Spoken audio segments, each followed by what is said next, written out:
This is the biggest paradox of this conflict that I am going to narrate. A country under heavy attack, yet refusing to go to the war. The question everybody is asking is why the UAE is holding back. Welcome to Times XP's War Updates with me, Dhriti Atri. And let's start with the number. According to the official data, the United Arab Emirates, they have faced an intense barrage. Hundreds of ballistic missiles, cruise missiles, and over 2,000 drones.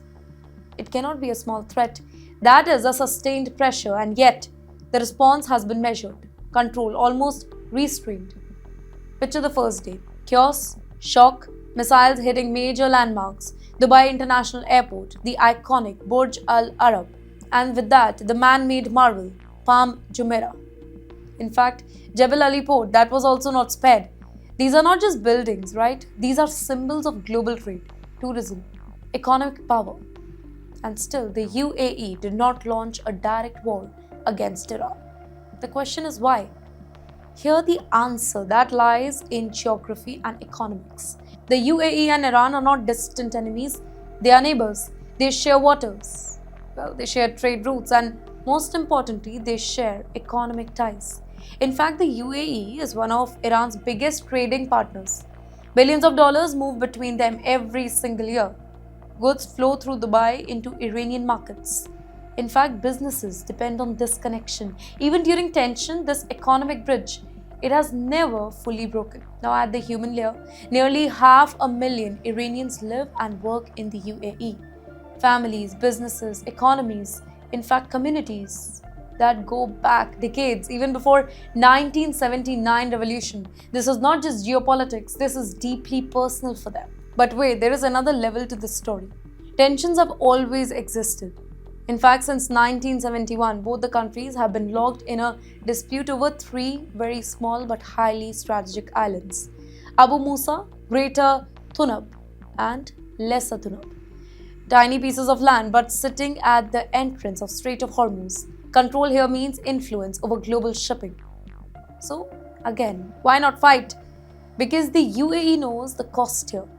Well, it is a smaller country in terms of territory and native population. A full-scale war with Iran, it would be unpredictable, it would be risky, economically devastating.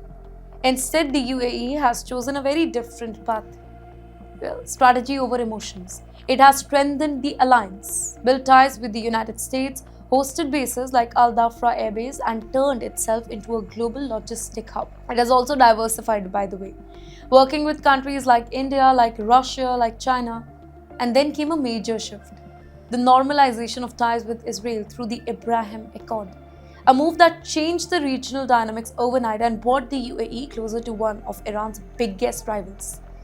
But even with all of this, the UAE is very careful. Reports suggest that it wants the United States to continue pressure on Iran, but it is not ready to send its own troops into the direct war. Basically, no boots on the ground, and that line has not been crossed. Instead, it is signaling support for collective action, specifically to reopen the Strait of Hormuz, because for the UAE, the waterway is lifeline. Oil exports, trade routes, economic stability all depend on that. Now, let's look at a bigger picture. Iran targets the UAE not just because of proximity, but because of its role.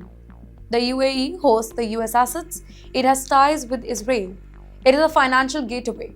Hitting it sends a message, not just to one country, but to the entire network. And there can be another angle. By targeting the UAE's infrastructure and image as a safe business hub, Iran could be trying to disrupt the bigger plans, like regional trade corridors linking Asia, the Middle East, and Europe. And if that happens, the impact will go far beyond the conflict.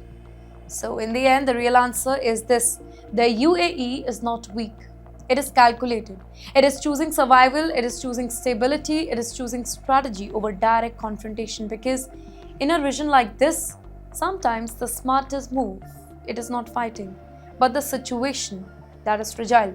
One major strike, one miscalculation, one shift in strategy, and everything could change overnight.